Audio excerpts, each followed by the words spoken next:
Segera download Apa saja yang Quran disebut Tadabbur, agar dia meraih tafsir kebaikan. dalam genggaman Maka Anda. bulan Ramadan adalah bulan Al-Quran.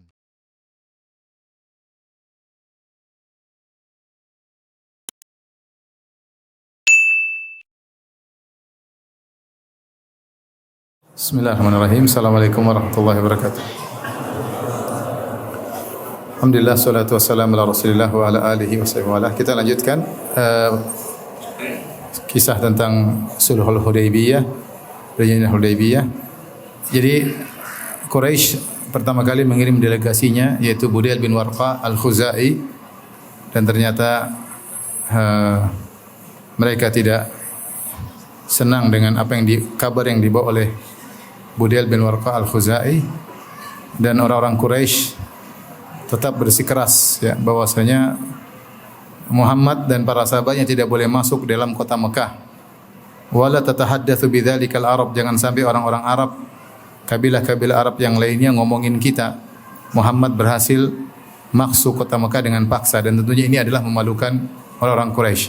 Setelah itu mereka mengirim delegasi berikutnya dari yang bernama Hulais bin Alqamah ya. Hulais bin Alqamah bukan juga dari Quraisy ya. Dia dari Bani Al-Harith ya. Dan dia dari pimpinan dari kabilah Al-Ahbash ya. Tadi kabilah-kabilah selain Quraisy, pimpinannya adalah dia, Hulais bin Alqamah ya. Maka berangkatlah Hulais bin Alqamah ya menuju Nabi sallallahu alaihi wasallam. Ketika Hulais bin Alqamah datang, Nabi kenal dia. Nabi sallallahu alaihi wasallam berkata, "Hadza min qaumin yata'allahun, ay qaumin yu'azzimuna al-budun, fa ba'athul hadiya fi wajhihi." Ini adalah seorang dari suatu kaum yang mengagungkan hewan-hewan hadyu. Dia mengagungkan hewan-hewan hadyu. Maka ketika dia datang, tunjukkan di hadapan dia hewan-hewan hadyu kita. Ini strategi Nabi sallallahu alaihi wasallam. Maka ketika dia datang, Rasulullah katakan, perlihatkanlah hewan-hewan hadyu kita. Rasulullah bawa 70 ekor hewan hadyu, onta 70 ekor. Kemudian dihadapkanlah di hadapan Hulais bin Alqamah. Ya. Ketika Hulais bin Alqamah melihat hewan-hewan hadyu tersebut dengan tanda-tandanya, ada qalaid, gantungan-gantungannya, ada isyarnya ya. Maka beliau berkata, "Subhanallah, ma yanbaghi li haula'i an yusaddu anil bait." Maha suci Allah, orang seperti mereka ini tidak boleh dilarang ke Ka'bah. Jadi Hulais sekarang malah membela Nabi sallallahu alaihi wasallam ya. Ya. Walam yasil ila Rasulullah sallallahu alaihi wasallam, segera dia balik. Raja'a walam yasil ila Rasulullah sallallahu alaihi wasallam. Dia tidak lagi sempat ketemu dengan Nabi, begitu melihat hewan-hewan tersebut selesai. Ngapain dilarang-larang? Oh, mereka ingin apa? Umrah, ingin mengagungkan Allah Subhanahu wa taala. Ini dia musyrik, tapi orang-orang musyrikin dahulu memiliki penghormatan terhadap Ka'bah dan ritual ibadah umrah. Akhirnya dia pun balik, tidak sempat bertemu dengan Nabi sallallahu alaihi wasallam. Kemudian dia berkata kepada orang-orang Quraisy, "Ya ma'syara Quraisy, qad ra'aitu ma la yahillu sadduhu." Sungguh aku telah melihat perkara yang tidak boleh dilarang tidak boleh dihadangi. Al-hadya, hewan-hewan hadyu banyak dengan qalaid-qalaidnya ya. Qad akala autarahu min tulil habsi an mahallihi. Autarnya terlalu sudah mulai usang ya, karena terlalu lama ditahan. Segera masukkan kota Mekah kemudian disembelih.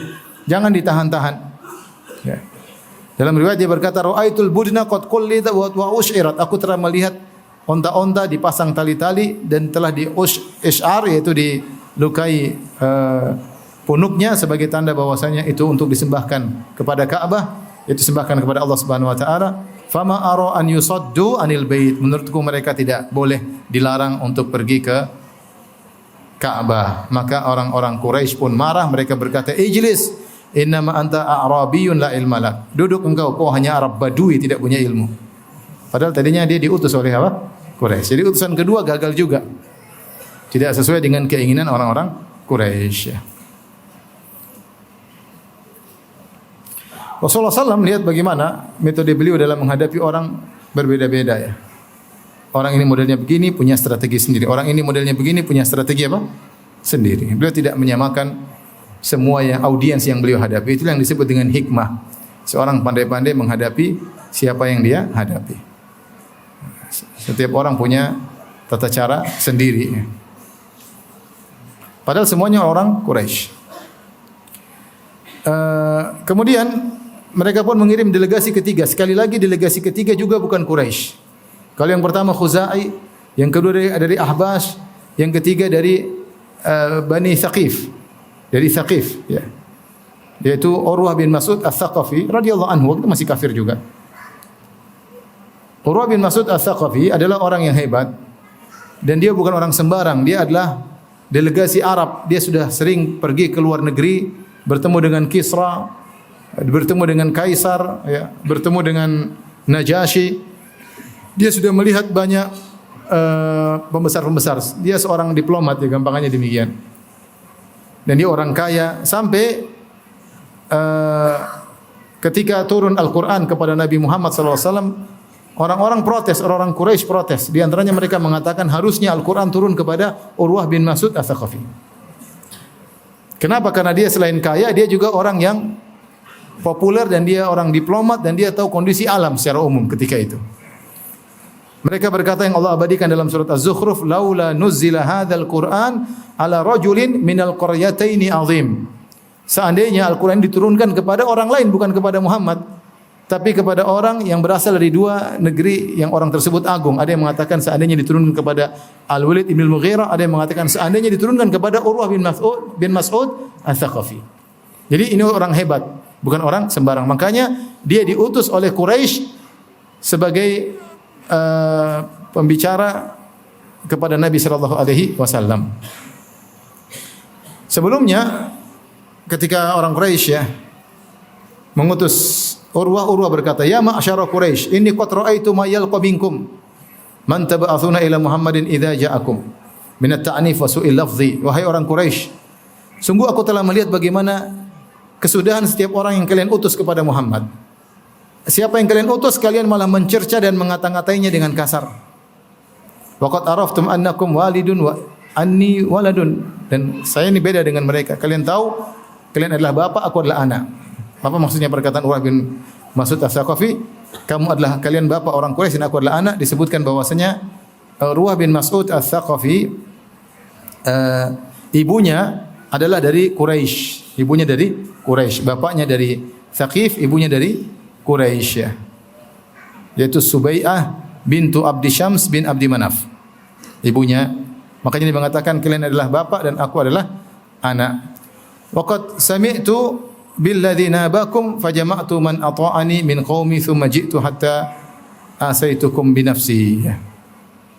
Sungguh aku telah mendengar musibah yang sedang kalian hadapi, maka aku akan menghimpun seluruh kaumku yang loyal kepadaku, lalu aku datang menemui kalian untuk mendukung kalian. Saya datang ini untuk mendukung kalian dari Bani Thaqif. Quraisy berkata, benar apa yang kau ucapkan. Lalu Urwah bin Mas'ud Ats-Tsaqafi pun diutus oleh Quraisy untuk bertemu dengan Rasulullah sallallahu alaihi wasallam. Berangkatlah Urwah bin Mas'ud Ats-Tsaqafi kepada Nabi sallallahu alaihi wasallam. Lalu dia duduk di hadapan Nabi sallallahu alaihi wasallam.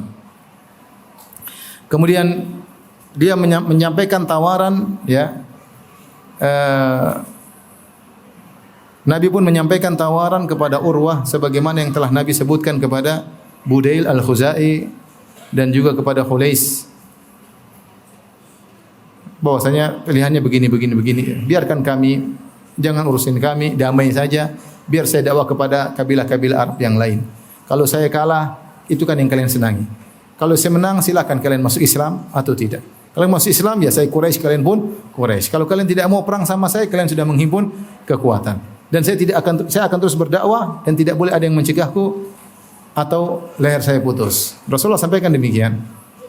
Kemudian Urwah, karena dia seorang yang pandai berbicara, dia berkata, "Wahai Muhammad, ara'aita in ista'salta amra qaumika, hal sami'ta bi ahadin minal Arab ijtaha ahlahu qablak?" Wahai Muhammad, kalau kau ternyata perang dan kau menghabisi orang-orang Quraisy, yang itu adalah kaummu sendiri, apakah kau pernah mendengar ada sejarah seorang menghabisi kaumnya sendiri? Kau kalau masuk Mekah perang, yang kau habisi siapa? Orang Quraisy, orang itu sukumu. ibaratnya kalau ada kamu orang Jawa ngabisi orang Jawa, misalnya demikian. Kamu Quraisy, kamu ngabisi kaummu sendiri. Apakah ada sejarah seorang menghabisi kaumnya sendiri sebelum engkau? Ya.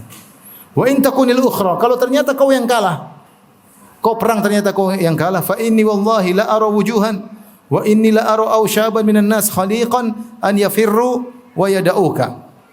Jika ternyata penduduk Mekah yang menang melawanmu, sungguh demi Allah aku melihat wajah-wajah para sahabatmu ini yang berasal dari berbagai macam suku-suku ini, mereka pasti akan lari kabur meninggalkan kamu. Jadi dia ngejek sahabat. Kalau kau menang, kau tidak punya dua pilihan, dua-duanya buruk. Kalau kau menang, apa kata dunia? Kau ada orang ngabisi kesukunya apa? Sendiri. Kalau kau kalah, pasti teman-temanmu ini yang macam-macam modelnya pasti kabur. Ini ucapan menghina para sahabat. Padahal Rasulullah SAW sudah berkata, inna lam naji' li qitalin ahad. Kami datang bukan untuk perang, kami datang untuk umrah. Ini adalah metode membalikkan fakta. Rasulullah tidak ingin perang, cuma ingin apa? Umrah. Sekarang Rasulullah SAW dituduh untuk membunuh apa kaum Quraisy. Rasulullah bilang, saya tidak akan perang. Saya datang untuk apa? Umrah. Tapi Urwah bin Mas'ud As-Saqafi pintar ngomong. Dia bilang, kau cuma dua pilihan. Perang, kau habisi, atau kau kalah, teman-temanmu kabur. Taib.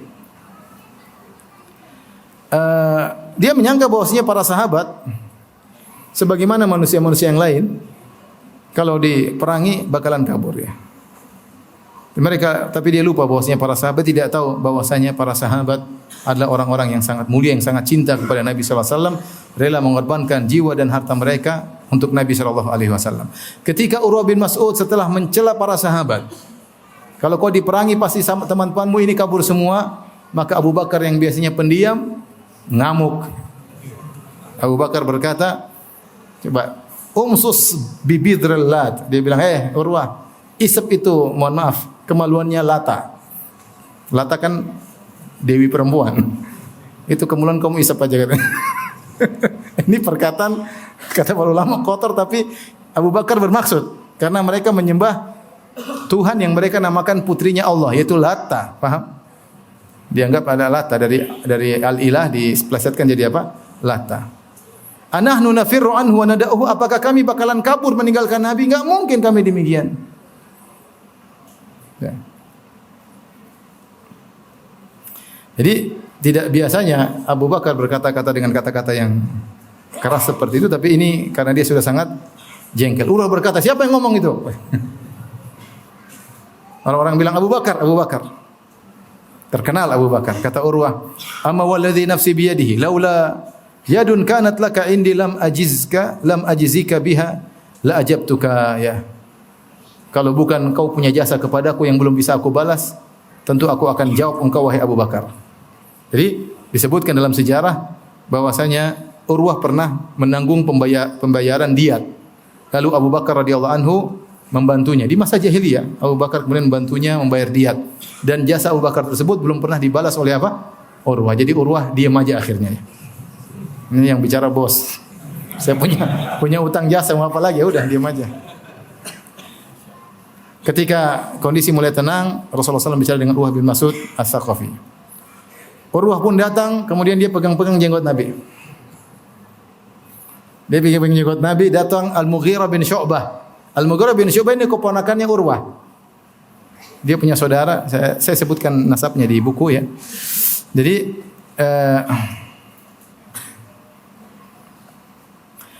biasa orang-orang Arab kalau ingin mengungkapkan penghormatan dan penghargaan, maka mereka pegang jenggot orang tersebut ya. Terutama dilakukan orang yang sepadan. Ya, sudah, akhi, temannya. Kita mungkin enggak begitu, tapi orang Arab dahulu ya kalau sepadan dia pegang jenggot temannya, artinya dia mendekatkan diri, dia apa namanya?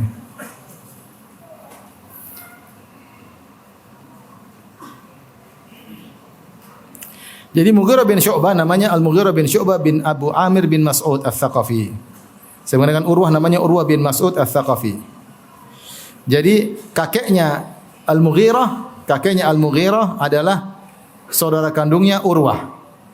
Kakeknya siapa? Al-Mughirah. Jadi Al-Mughirah bin Syu'bah bin Amir bin Abi Amir bin Mas'ud. Abu Amir bin Mas'ud saudara kandungnya Urwah bin Mas'ud. Jadi ya keponakan atau cucu lah, maksudnya saudaranya. Ketika Urwah bin Mas'ud pegang-pegang jenggot Nabi sallallahu alaihi wasallam, maka Mughirah bin Syu'bah lagi di samping beliau ya, dan dia pakai mikfar, pakai penutup kepala prajurit sambil memegang pedang. Ya. Kemudian Urwah bin Mas'ud ya ingin memegang lagi jenggot Rasulullah sallallahu alaihi wasallam, maka Urwah pun menahan dengan sarung bagian belakang sarung pedang. Tahan bukan pakai tangan, pakai sarung pedang. Jangan pegang-pegang.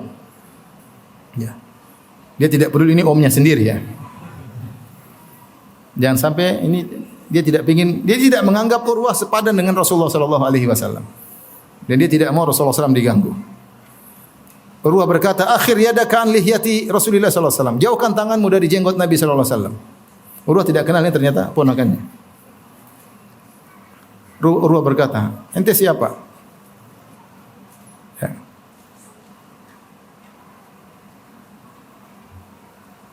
Bahkan Urwah sempat naik pitam dan dia berkata, "Man hadzal ladzi qad adzani min baini ashabika?"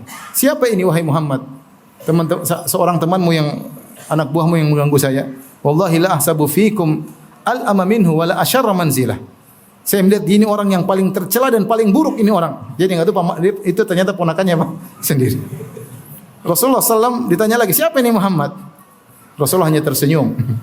Rasulullah bilang, hadza ibnu akhika al-Mughirah bin Syu'bah. Ini ponakanmu sendiri al-Mughirah bin Syu'bah. Rasulullah pun marah, dia mengatakan, Gudar, alastu as'a fi gudratika, Gudar, pengkhianat. Saya dulu bantu kamu ngurusin diatmu ya. Jadi Al-Mughirah bin Syu'bah ini bagaimana dia masuk Islam ya.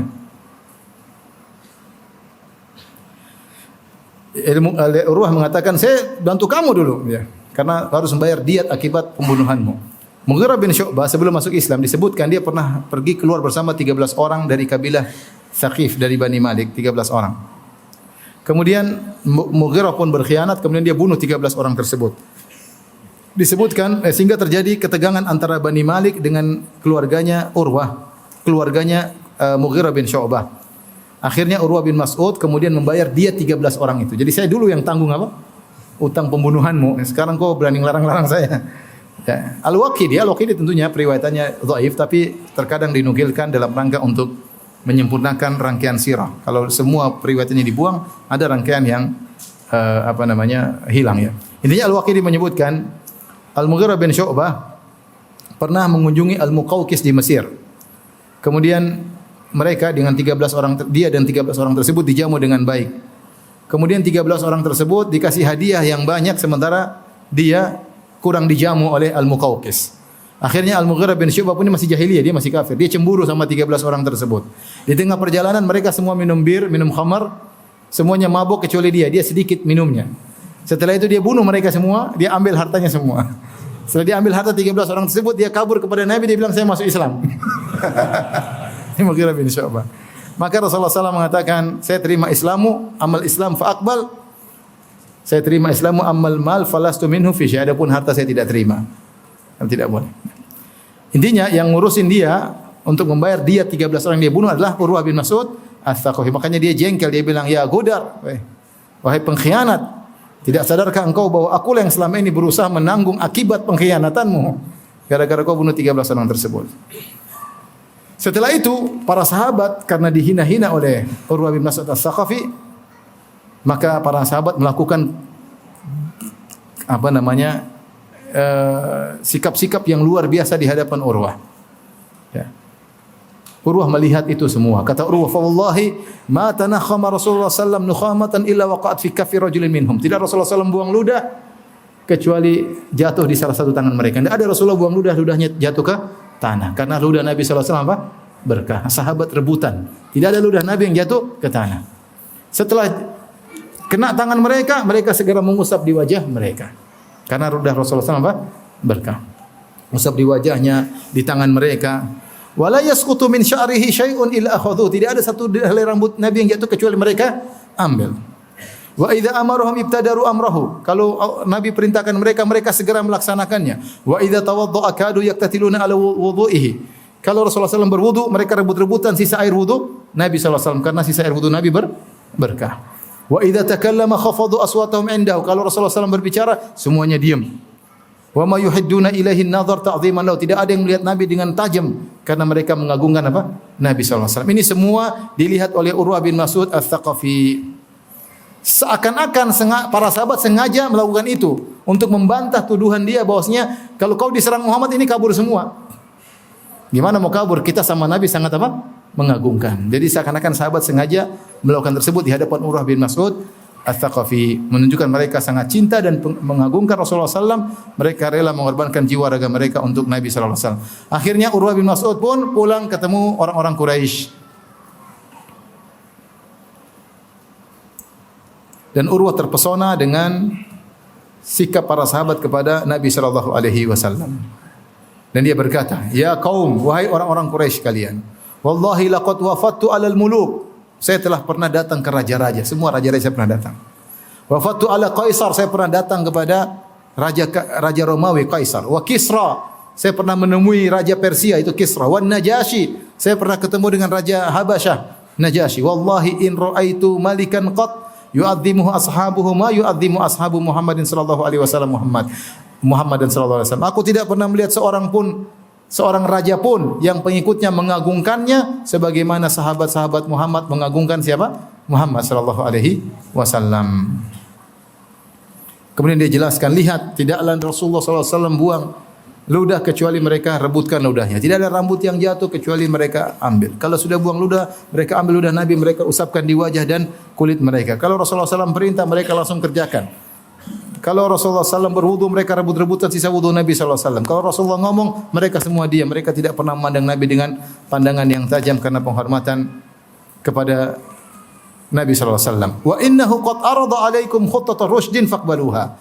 Sungguhnya Muhammad SAW telah menawarkan kepada kalian rencana yang baik, maka terimalah. Yaitu rencana perdamaian.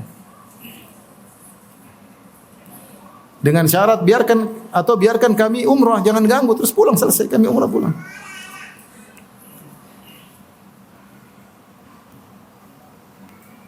Akhirnya jiwa mereka mulai takluk. Orang-orang Quraisy mulai hilang keangkuhannya. Semua tiga delegasinya semua setuju dengan ide Nabi sallallahu alaihi wasallam.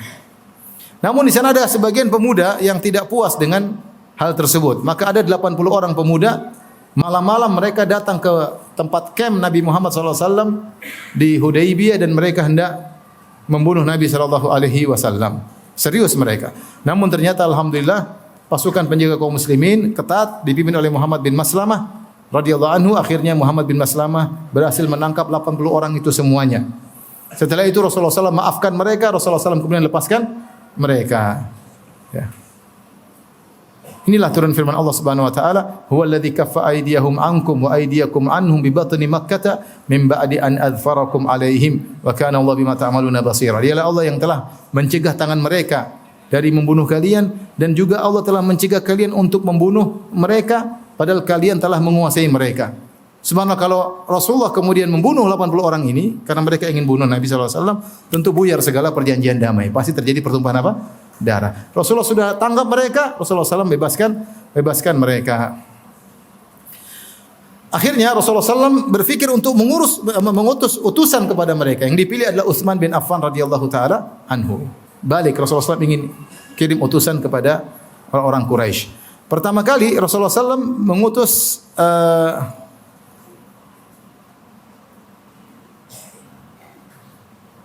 jadi Rasulullah SAW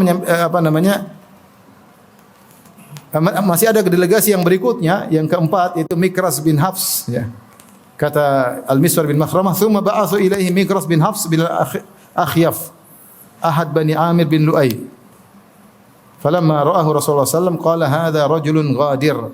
Ketika diutus Mikras bin Hafs datang kepada Nabi SAW, maka Rasulullah SAW ketika melihatnya, Rasulullah SAW berkata, inilah seorang lelaki pengkhianat. Ya, ketika sampai kepada Nabi, maka Nabi pun menyampaikan apa yang telah beliau sampaikan kepada delegasi-delegasi sebelumnya. Inilah 4 delegasi, Budail, Al-Hulais, Urwah dan Mikras. Dan tawaran Rasulullah SAW yaitu gencatan senjata. Kata Rasulullah SAW, umrah, jangan diganggu balik. Ya, sama yang Rasulullah SAW tawarkan kepada ketiga delegasi sebelumnya. Namun tidak ada titik temu. Akhirnya Rasulullah SAW balik mengutus delegasi kepada mereka. Siapakah yang ingin Rasulullah SAW utus? Pertama kali terbetik dalam hati Nabi SAW Umar bin Khattab. Rasulullah SAW ingin mengutus Umar karena Umar adalah sosok yang kuat, berani, dia pandai bernegosiasi, bijak dalam mengambil keputusan, dan dia hikmah. Betapa sering ide Umar disetujui oleh Allah Subhanahu wa taala dalam Al-Qur'an. Betapa sering ide Umar, paling tidak ada sekitar 8 ide Umar bin Khattab disetujui oleh Allah dalam Al-Qur'an. Namun ketika Rasulullah SAW menawarkan Umar untuk menjadi utusan Nabi menuju orang-orang Quraisy, maka Umar punya ide lain ya. Karena Umar tahu ini bukan wahyu, hanya sekedar ide Nabi SAW, dan Umar bin Khattab tahu Rasulullah SAW menerima musyawarah. Selama belum ada wahyu dari Allah, kecuali Allah mengatakan Umar, ya sudah, tidak ada pilihan lain. Tapi ini dari Rasulullah SAW, maka Umar pun menyampaikan. Karena Umar dari Bani Adi, dan Bani Adi adalah kabilah yang lemah. Ya, kabilah yang lemah. Abu Bakar juga dari Quraisy tapi dari Bani Taim, dia juga kabilah yang lemah. Ya, dan bahaya kalau dia masuk Mekah tidak ada kerabatnya yang akan membelanya, baik Abu Bakar maupun Umar. Maka Umar berkata, "Ya Rasulullah, inni akhafu Quraisyan ala nafsi." Aku khawatir orang Quraisy berbuat buruk kepadaku. "Wa laisa bi Makkah min Bani Adi bin Ka'ab ahadun yamnauni." Dan tidak ada kerabatku di kota Mekah yang masih musyrik dari Bani Adi yang akan membelaku. Waqad arafat Quraisyun adawati iyyaha, dan orang Quraisy tahu bagaimana permusuhanku kepada mereka, wa ghilzati 'alaiha, bagaimana sikap kasarku kepada mereka. Walakin adulluka ala rajulin huwa azzu minni, aku akan tunjukkan kepada engkau seorang yang lebih mulia dariku, Utsman bin Affan, dari kabilah dari Bani Umayyah, ya. Dan Bani Umayyah kabilah yang kuat di kota Mekah. Quraisy tapi dia kabilahnya kuat di kota Mekah. Jadi Umar bukan apa-apa, dia ingin cari kemaslahatan. Bukan dia takut mati, enggak. Ya. Dia nanti yang paling semangat ingin perang. Tetapi dia pikir untuk maslahat, jangan kirim saya. Ya, kirim siapa? Utsman bin Affan. Akhirnya Rasulullah SAW mengutus Utsman bin Affan radhiyallahu taala anhu, dan Utsman bin Affan adalah orang yang sangat bijak. Dialah mantu Nabi SAW, sudah menikah dengan Ruqayyah, kemudian Ruqayyah radhiyallahu anha meninggal, kemudian Utsman menikah dengan Ummu Kulthum, putri Nabi SAW. Ketika Ummu Kulthum meninggal juga, Rasulullah mengatakan, seandainya saya punya anak perempuan yang lain yang masih belum nikah, saya akan nikahkan dengan apa? Utsman, ya. Dan Rasulullah SAW sangat sayang karena dia mantu Nabi SAW. Berangkatlah Utsman bin Affan, ya. Kemudian Utsman bin Affan sampai ke Quraisy, dia menyampaikan 4 pesan penting dari Nabi SAW. Pertama, mengajak orang Quraisy untuk masuk Islam, ya. Untuk meyakinkan mereka bahwa Islam akan jaya. Kalau Rasulullah menang, kalian juga yang akan jaya. Kalian sama-sama Quraisy. Kemudian kedua, meminta orang musyrikin untuk mengadakan gencatan senjata. Sudah, damai, biar Nabi urusan dengan kabilah-kabilah yang lain. Ya. Kalau kabilah-kabilah itu menang, itu yang kalian harapkan. Kalau Nabi yang menang, maka Quraisy tinggal punya 2 pilihan. Masuk Islam sebagaimana kabilah yang lain, atau perang melawan Rasulullah SAW. Dan kekuatan militer mereka pasti sudah pulih kembali. Kemudian untuk meyakinkan, yang ketiga, meyakinkan kaum Quraisy bahwa kedatangan kaum muslimin untuk melaksanakan umrah, sama sekali tidak ingin berperang. Buktinya Rasulullah SAW bawa hewan-hewan hadyu, dan Rasulullah SAW hanya ingin menyembelih hewan hadyu tersebut di Mekah, kemudian kembali lagi ke Madinah. Ya. Ini pesan dari Nabi SAW. Tentunya Utsman datang dengan penuh kewaspadaan. Utsman ini menunjukkan dia sangat berani. Bayangkan dia masuk di markas apa? Orang-orang Quraisy. Apa yang dilakukan oleh Utsman ketika Utsman sampai di Mekah? Dia mencari jaminan keamanan dari Aban bin Sa'id bin Al-As Al-Umawi, sama-sama dari Bani Umayyah yang masih musyrik. Akhirnya dia diberi keamanan. Kemudian Utsman dikenal orang yang santun, tidak keras seperti siapa? Seperti Umar bin Khattab radhiyallahu taala anhu. Ya. Ya, kemudian akhirnya Utsman dipertemukan dengan tokoh-tokoh Quraisy, ya. Bertemulah Utsman dengan Abu Sufyan yang tatkala itu masih kafir radhiyallahu anhu, dan tokoh-tokoh Quraisy yang lainnya. Terjadilah diskusi di antara mereka, dan mereka menghormati Utsman. Akhirnya mereka berkata kepada Utsman yang sedang berihram, "In syi'ta an tatufa bil bait fatuf bihi." Wahai Utsman, kalau kau ingin tawaf aja, enggak apa. Subhanallah, mereka sampai dulu mereka bilang, kamu tawaf duluan aja. Yang lain bilang kamu duluan tawaf. Utsman berarti Utsman pandai ngomong. Dan kita tahu ini kesempatan besar bagi apa? Utsman. 6 tahun lalu dia hijrah, diusir dan kerinduan kepada Ka'bah luar biasa ya. Kerinduan kepada Ka'bah luar biasa. Ini kampung halamannya, dia orang top, orang kaya di kota Mekah, kabilahnya kuat. Ya, kemudian pingin umrah, sudah jalan 500 km dari Madinah menuju Mekah, tinggal 5 menit selesai. Tawaf kan sebentar paling, kalau apalagi kalau enggak ada orang, setengah jam selesai. Silakan mau tawaf duluan. Apa kata Utsman radhiyallahu anhu? Ma kuntu li af'ala hatta yatufa bihi Rasulullah sallallahu alaihi wasallam. Aku tidak akan tawaf sampai Nabi yang duluan tawaf. Subhanallah ya. Dia ingin menunjukkan kita ini sahabat cinta sekali sama Nabi sallallahu alaihi wasallam. Dia tunjukkan loyalitas dia kepada Rasulullah sallallahu alaihi wasallam. Ketika Utsman bernegosiasi dan lama, timbul kabar-kabar bahwasanya Utsman dibunuh.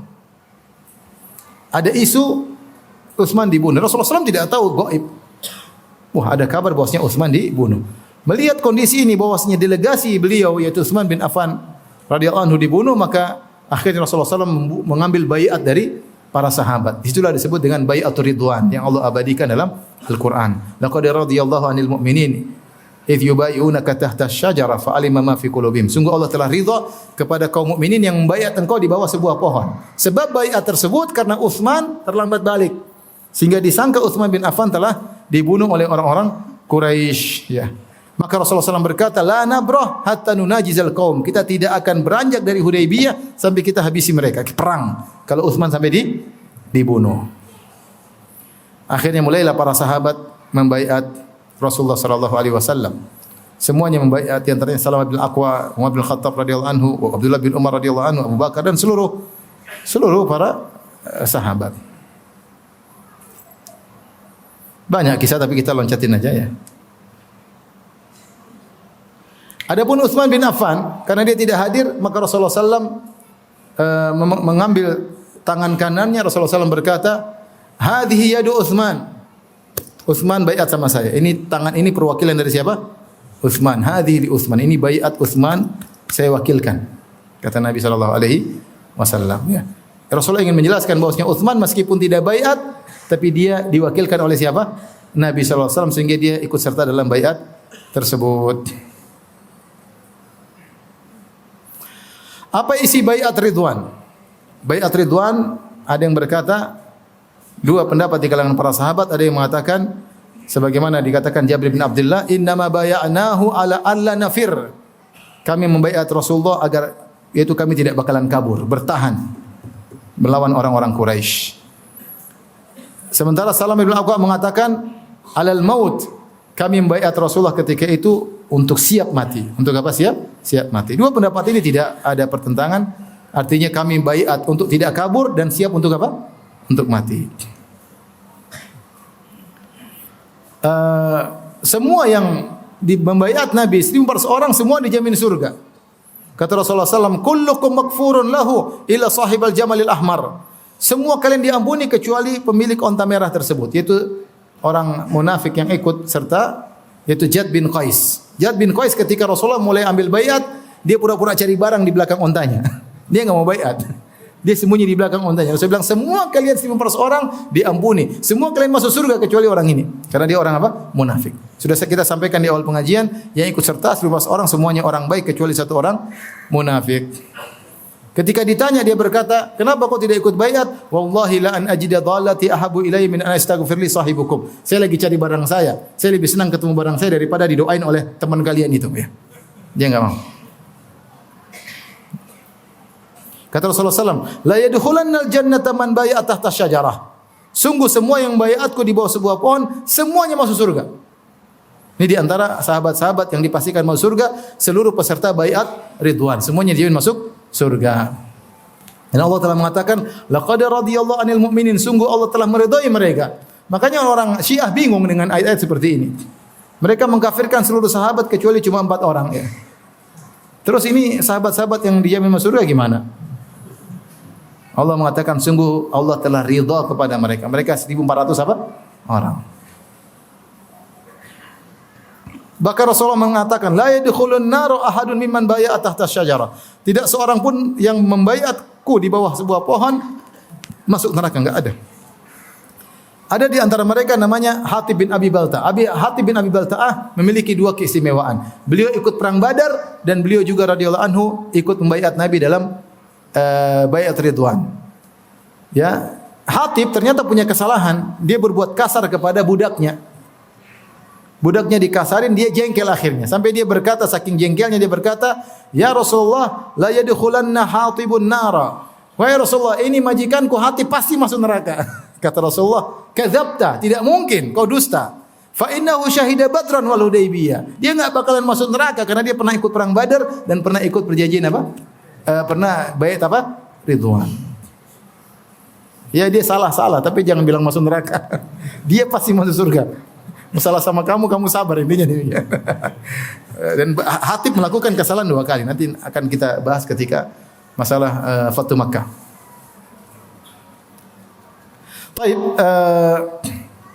bahkan Rasulullah mengatakan antum khairu ahlil ardi, kalianlah manusia terbaik di atas muka bumi ini. Intinya mereka adalah orang-orang yang sangat mulia, diampuni oleh Allah, masuk surga, tidak mungkin masuk neraka, manusia terbaik ya. Rasulullah menyebutkan tentang keutamaan baiat ridwan ya.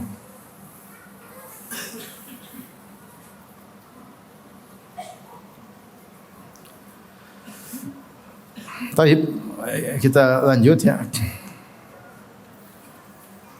Pohon ini, pohon baiat ridwan akhirnya ditebang oleh Umar bin Khattab radhiyallahu taala anhu. Subuh jam berapa? Isya berapa menit lagi? 10 menit lagi ya? 13 menit lagi ya. Karena Umar bin Khattab khawatir orang sikapnya aneh-aneh terhadap pohon ini, akhirnya Utsman radhiyallahu anhu menyuruh pohon ini untuk ditebang ya. Seandainya pohon tersebut, seorang ulama mengomentari, pohon tersebut telah dipotong dan telah dilupakan posisinya di mana. Dan itu lebih baik. Seandainya pohon tersebut masih ada, maka akan dibangun kubah di atas pohon tersebut ya. Dan orang-orang akan rihlah, akan safar menuju pohon tersebut ya untuk cari berkah, ritual-ritual dan macam-macamnya. Ya. Dan masyarakat awam sangat begitu mudah keterikatan hati mereka dengan benda-benda dan bekas-bekas ya. Seperti itu ya. Baik. Kita lanjutkan karena waktu sudah mau habis ya.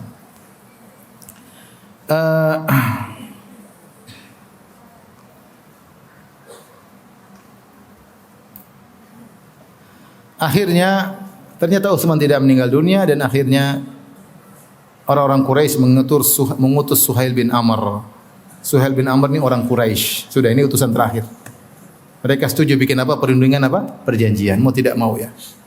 Dan ini menunjukkan mereka mengakui negara Islam. Dahulunya mereka merendahkan umat Islam, sekarang mereka mengakui. Sampai mereka harus mengirim utusan untuk perjanjian damai dengan apa? Kaum muslimin. Ya. Baik. Mereka berkata, "Iti Muhammadan fasalihu." Datangilah Muhammad dan damailah dengan dia ya. Isi perdamaian tersebut jangan sampai dalam perjanjian damai nanti kecuali hendaknya dia pulang tahun ini, pulang enggak usah umrah, nanti dia tahun depan baru umrah. Jangan sampai orang-orang Arab bicara, kabilah-kabilah Arab yang lain menghina kita, mengatakan Muhammad berhasil masuk dengan paksa ya. Akhirnya ketika Suhail bin Amr datang, Rasulullah SAW berkata, "Oh, qad aradal qaumus sulha hina ba'athu hadzal rajul." Oh, kalau mereka kirim orang ini berarti mereka ingin berdamai. Kemudian Rasulullah SAW ketika melihat Suhail, Rasulullah mengatakan, "Laqad sahula lakum min amrikum." Ini orang namanya Suhail. Suhail artinya apa? Mudah.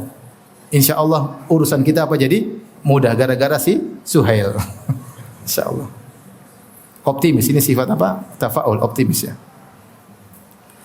Baik. Akhirnya terjadi diskusi. Rasulullah bilang, "Wahai Suhail, suruh mereka biarkan kami masuk umrah terus kami pulang, selesai. Apa susahnya?" Kata Suhail, "Enggak bisa. Nanti orang-orang Arab bilang apa? Masa kalian masuk, kami biarin aja. Tahun lalu kami perang kalian, sekarang kalian masuk enak aja, enggak bisa." Ya. Nanti mereka menyangka kami telah terpaksa. Ya, ini mereka gengsi. Ya, tapi tahun depan. Sekarang pulang dulu, tahun depan balik lagi. Rasulullah berusaha ingin umrah. Rasulullah Tapi akhirnya Rasulullah sepakat, ya sudah, umrah tahun depan. Kemudian Rasulullah SAW panggil Ali bin Abi Thalib, "Hai Ali, tulis." Karena Rasulullah SAW tidak bisa baca, tidak bisa apa? Tulis. Tulis, inilah perjanjian Bismillahirrahmanirrahim. Uktub Bismillahirrahmanirrahim. Tulis Bismillahirrahmanirrahim. Suhail berkata, "Amar Rahman fa wallahi ma adri ma huwa, lakin uktub bismika Allahumma." Saya tidak kenal Ar-Rahman. Tulis saja Bismika Allahumma, dengan nama Allah, Allahumma. Sebagaimana biasa kau tulis. Ya. Para sahabat yang jawab, enggak bisa, Bismillahirrahmanirrahim. Kata Rasulullah, tulis Bismika Allahumma, ganti Bismillahirrahmanirrahim, ganti. Tulis Bismika Allahumma. Tulis ya Ali, hadza ma salaha alaihi Muhammad Rasulullah sallallahu alaihi wasallam Suhail bin Amr. Tulis wahai Ali, inilah perjanjian hasil perundingan antara Muhammad Rasulullah dengan Suhail bin Amr. Suhail berkata, jangan tulis Rasulullah. Tulis saja Muhammad, ya. Kalau kami tahu kau utusan Allah, kami tidak bakalan halangi kamu masuk ke Mekah. Dan kami tidak bakalan perangi engkau. Tulis saja Muhammad bin Abdullah. Jangan tulis Muhammad Rasulullah. Rasulullah berkata, "Wallahi inilah Rasulullah, demi Allah aku Rasulullah. Wa in kadzabtumuni, meskipun kalian mendustakan aku." Tapi Rasulullah ngalah. Uktub Muhammad bin Abdullah. Tulis wahai Ali, Muhammad bin Abdullah. Rasulullah berkata lagi, "Umhu Rasulullah." Hapus tulisan Rasulullah, hapus wahai Ali. Kata Ali, "La, wallahi la amaha." Saya enggak mau. Saya enggak mau hapus. Rasulullah, hapus. Enggak. Ya, maksudnya Ali gimana? Ini kamu Rasulullah, kamu bilang jangan nurut, enggak mau. Kata Rasulullah, "Arini makana." Rasulullah tidak bisa baca. Mana tulisan Rasulullah? Ini sini, Rasulullah hapus sendiri. Kemudian Rasulullah bilang Ali, "Amma innalaka mithlaha wa sata'tiha wa anta muttar." Wahai Ali, akan datang kondisi seperti ini akan menimpamu dan kau terpaksa akan melakukannya. Dan itu benar. Nanti setelah bertahun-tahun kemudian, setelah Abu Bakar, Umar, Utsman meninggal dunia, terjadi pertikaian antara Ali dan Muawiyah. Kemudian masing-masing mengutus hakamain, dua wakil dari Ali yaitu Abu Musa al-Asy'ari, wakil dari Muawiyah adalah Amr bin As. Kemudian ada hasil, kemudian perundingan dicatat. Ditulis inilah perundingan antara Ali, Amirul Mukminin Ali bin Abi Thalib dengan Muawiyah. Kata Muawiyah, kami tidak mengakui kamu sebagai Amirul Mukminin. Tulis saja Ali bin Abi Thalib. Kata Ali, ya tulis saja Ali bin Abi Thalib. Sama dengan yang dialami oleh apa? Nabi. Kata Muawiyah, kalau saya ngakui kamu Amirul Mukminin, kita enggak usah perang. Ngapain? Akhirnya dihapus Amirul Mukminin. Subhanallah. Apa isi perjanjian Hudaybiyah? Perjanjiannya zahirnya merugikan kaum muslimin. Pertama, para sahabat harus pulang, tidak ada umrah tahun ini. Umrahnya tahun depan. Ini sepertinya merugikan para sahabat. Tapi sebenarnya menguntungkan karena tahun depan mereka akan tidak diganggu sama sekali. Masuk Mekah umrah 3 hari tidak ada yang ganggu. Dan itu menunjukkan mereka mulia meskipun kemuliaan tersebut tertunda tahun depan. Sepertinya merugikan tapi sebenarnya menguntungkan. Yang kedua, untuk gencatan senjata selama 10 tahun. Tidak boleh ada yang saling mengganggu antara satu dengan yang lain. Ini sama-sama menguntungkan. Ya, mereka sudah perang selama ini, sekarang gencatan senjata sama-sama menguntungkan.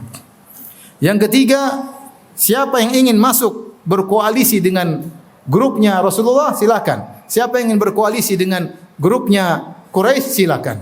Begitu dibuka yang ketiga, langsung Khuza'ah yang musyrik berkoalisi dengan siapa? Rasulullah, gabung dengan Muhammad SAW.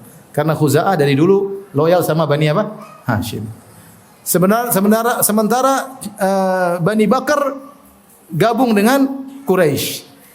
Gara-gara koalisi ini nanti terjadi Fatu Makkah. Karena Bani Bakar membunuh Khuza'ah. Nanti akan ada pembahasannya. Tapi yang saya sampaikan bahwasanya ternyata Rasulullah SAW juga membuka pintu siasat untuk berkoalisi dengan orang-orang musyrikin. Faham? Khuza'ah musyrik atau muslim? Musyrik. Tapi dia punya loyal kerjasama yang dikenal oleh Nabi sejak dulu. Maka Nabi menerima koalisi mereka. Nabi juga butuh kekuatan berkoalisi sama orang musyrikin yang condong kepada orang Islam untuk melawan orang musyrik sama orang musyrik yang parah. Ya. Taib. Kemudian yang keempat, ya, ini yang paling menyakitkan, yang dianggap merugikan kaum muslimin. Siapa yang datang dari sahabat Muhammad dari kota Mekah, pingin kabur kota Madinah harus kembalikan. Dan siapa yang kabur dari Madinah gabung dengan Quraisy di Mekah tidak boleh dikembalikan. Jadi kalau orang Islam mustad'afin, orang yang lemah-lemah yang tinggal di Mekah, mereka tidak bisa berhijrah. Kalau mereka kabur ke Madinah harus kembalikan. Tapi kalau yang kabur dari Madinah mau murtad ke Mekah jangan dilarang. Ini menjengkelkan. Kata Rasulullah tulis, enggak ada masalah. Yang kelima umum, semua gencatan senjata ya. Inna baina wa inna la islal wa la ighlal. Ya. Tidak ada pencurian dan tidak ada pengkhianatan. Baik, selesai perjanjian.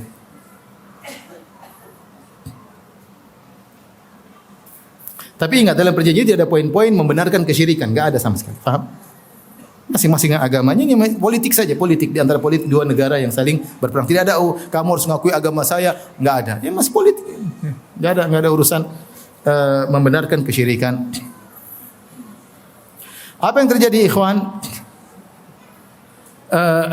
Ketika perjanjian ini terjadi, maka para sahabat protes. Di antara yang paling tegas protes Umar. Umar datang kepada Nabi, "Ya Rasulullah, alasna 'alal haqq wa hum 'alal batil, Rasulullah. Kita di atas kebenaran, mereka di atas kebatilan." Kata Rasulullah, "Benar." "Alaysa qatlana fil jannah wa qatlahum fin nar?" Ya Rasulullah, kalau kita perang nih, kalau kita meninggal kita masuk surga, kalau mereka mampus masuk neraka kan? Kata Rasulullah, "Benar."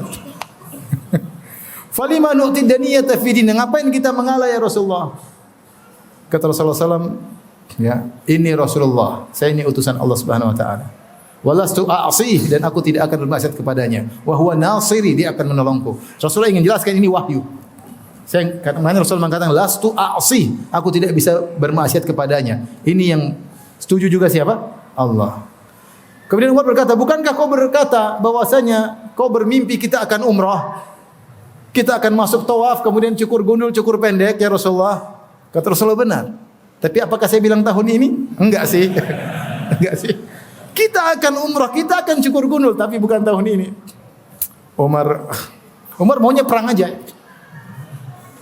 Akhirnya, dan semua sahabat sesuai dengan pendapat Umar. Mereka udah capek 500 kilo jalan, terus berhenti sudah dekat lagi sampai suruh pulang, enak aja. Jadi mereka udah mau. Mereka bukannya membangkang Nabi, tapi mereka berharap Nabi berubah pikiran. Karena orang Syiah mengambil kesimpulan melihat para sahabat tukang pembangkang, enggak.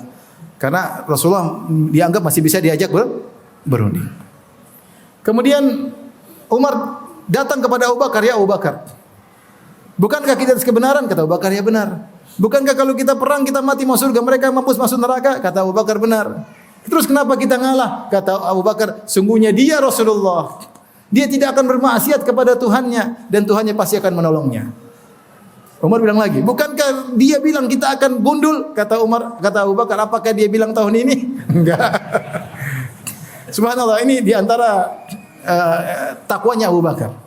Disebutkan di antara spesialnya Abu Bakar daripada sahabat-sahabat yang lain, di antaranya ini. Semua sahabat ikut pendapat Umar, kecuali siapa? Abu Bakar.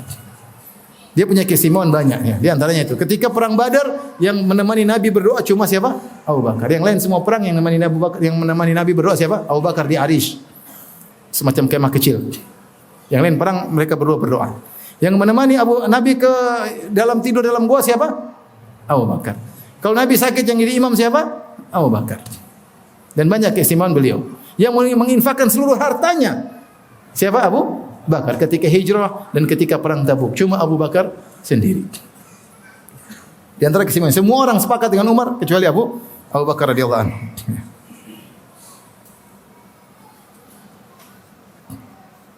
Sampai akhirnya ya, Rasulullah SAW pun sedih ya dengan hal tersebut. Rasulullah SAW suruh gundul, mereka tidak mau gundul. Jadi kalau orang tidak bisa umrah muhsar, fa in uhsirtum famastaysara minal haji. Kalau seorang tidak sempat haji atau umrah, dia harus potong apa? Potong kambing, cukur gundul, potong kambing, selesai umrahnya di situ. Para sahabat suruh cukur tidak mau, suruh potong kambing tidak, potong unta tidak mau. Qadarullah ya, waktu sudah habis ya. Hah? Mau lanjut atau sudah? Hah? Sabar ya, kita selesaikan ini aja. Sabar ya, saya cepat-cepat ini. Baik. Akhirnya Rasulullah SAW masuk dengan sedih ketemu dengan istrinya Ummu Salamah. Ketika Rasulullah SAW ketika Hudaybiyah, safar Hudaybiyah, beliau bawa istrinya Ummu Salamah. Dan demikian kebiasaan Nabi SAW kalau bersafar selalu bawa istri. Karena istrinya banyak, maka beliau bikin undian. Yang keluar namanya diajak. Nah kalau antum istri cuma satu, tidak usah pakai undian. Tinggal ajak aja bawa.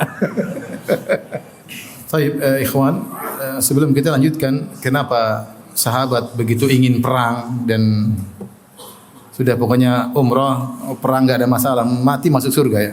Mereka sudah ingin semuanya seperti. Di antara kondisi yang buat mereka demikian adalah kondisi yang menyedihkan. Ketika baru saja terjadi perjanjian antara Nabi dengan Suhail bin Amr, tiba-tiba datang anaknya Suhail bin Amr yang disebut dengan Abu Jandal. Suhail bin Amr ini dia orang Quraisy, tapi dia punya anak laki-laki 4, semuanya sudah masuk Islam. Sementara dia masih apa? Musyrik.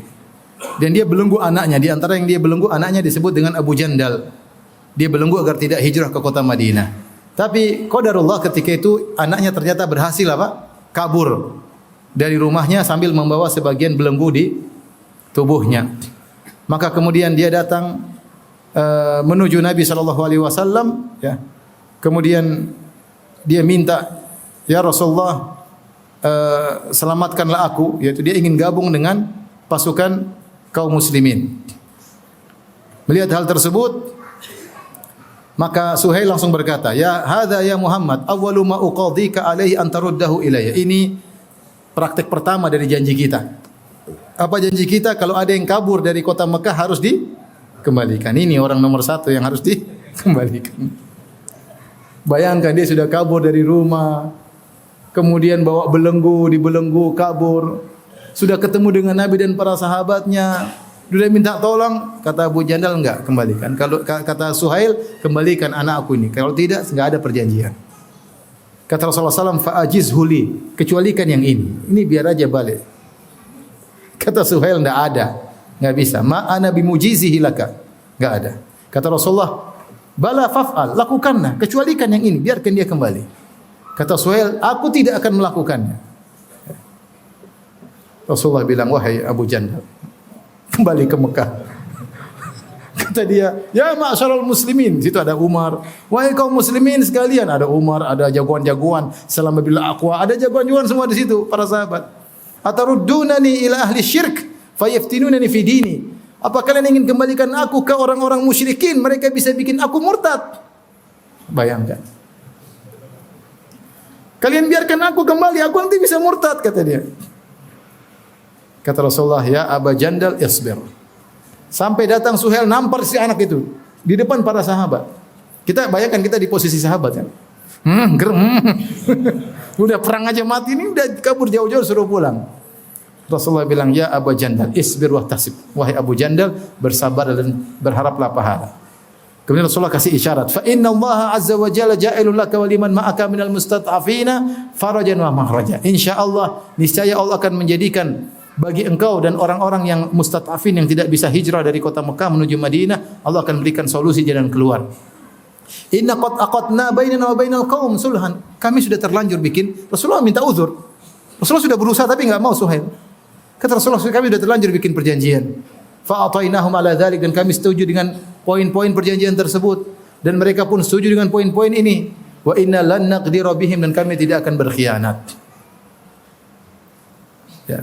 Rasulullah jelaskan, ya, dan Rasulullah SAW kasih isyarat, ya, bahwasanya, ya, akan ada jalan keluar bagi kalian.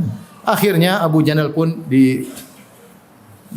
dikembalikan, ya, dipukul oleh ayahnya. Melihat itu, Umar datang mendekati Abu Jandal. Lihat apa kegiatan Umar. Umar bilang, isbir Abu Jandal, Ibu Jandal sabar ya. Fa innama humul musyrikin, mereka orang-orang musyrik. Wa innama damu ahadim damu kalb, sungguhnya darah mereka darah anjing. Maksudnya Umar bilang tikam aja itu.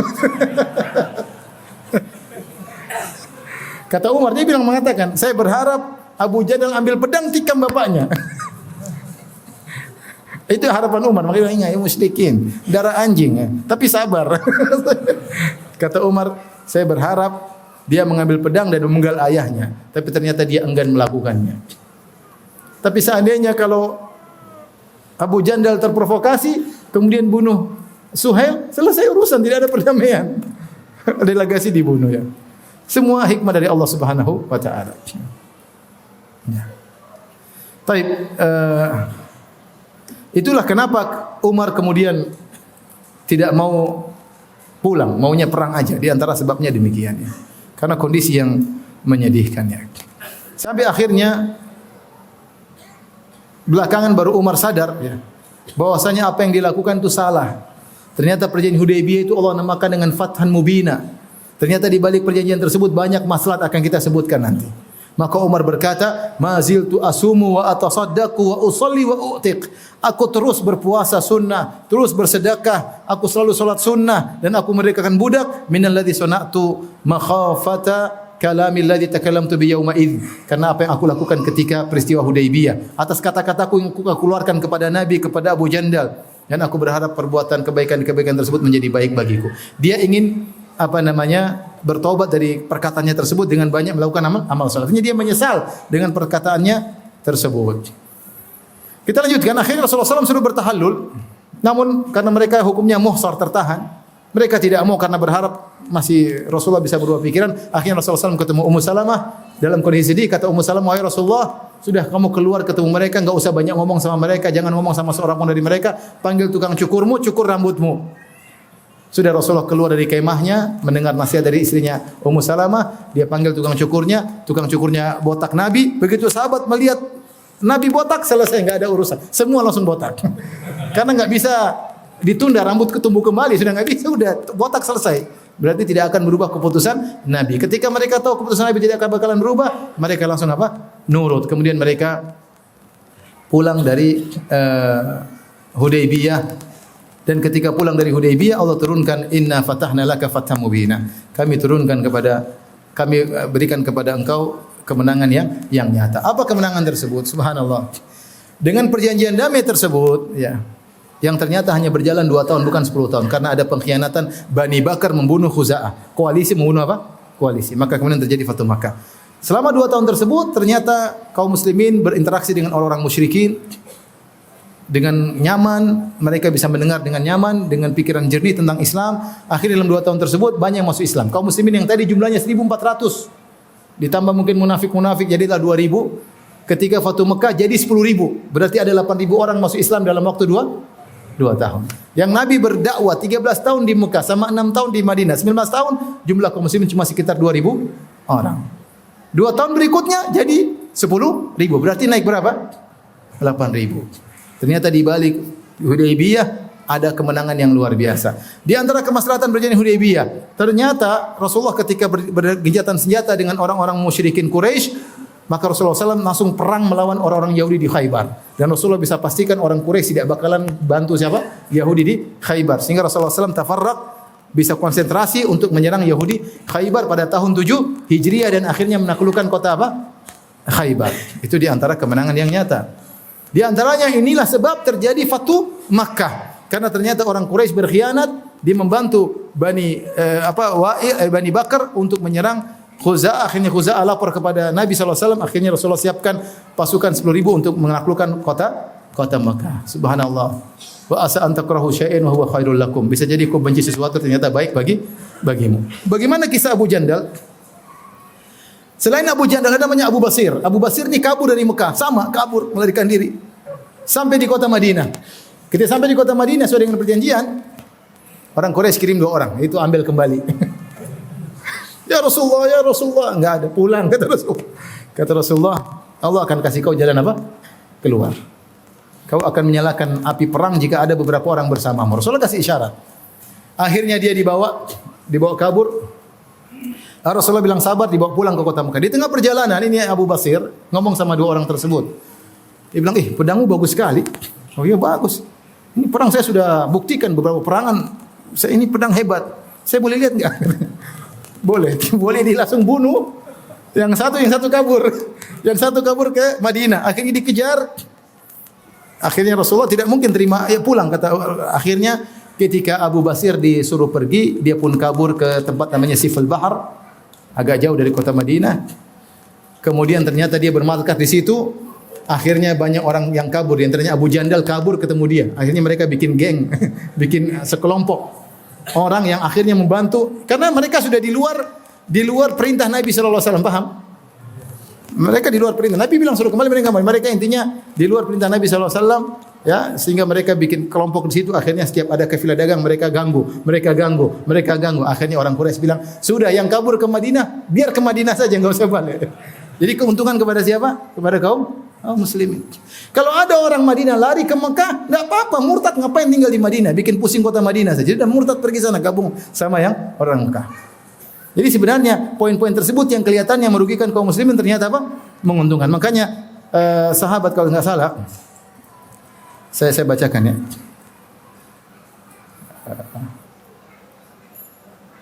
Ada seorang sahabat, saya lupa namanya, dia mengatakan, "Ittahimu ra'yakum," curigailah akal kalian, yaitu curigailah kalian, jangan kalian mendahului sabda Nabi sallallahu alaihi wasallam. Sungguh kami telah melihat bagaimana sikap kami tatkala perjanjian Hudaybiyah. Kami semua menolak keputusan siapa? Nabi. Ternyata di balik hadis-hadis Nabi semuanya ada keberkahan. Ya. Banyak orang mendahulukan akalnya untuk menolak hadis-hadis Nabi sallallahu alaihi wasallam. Ya, maka curigailah akal kalian, jangan mendahului hadis-hadis Rasulullah sallallahu alaihi wasallam. Ya. Taib, demikian saja ikhwan dan akhwat Allah Subhanahu wa taala, kisah singkat tentang Sulhul Hudaybiyah. Insyaallah kita lanjutkan pada kesempatan yang lain tentang perang Khaybar, kemudian Fatu Makkah dan yang lainnya.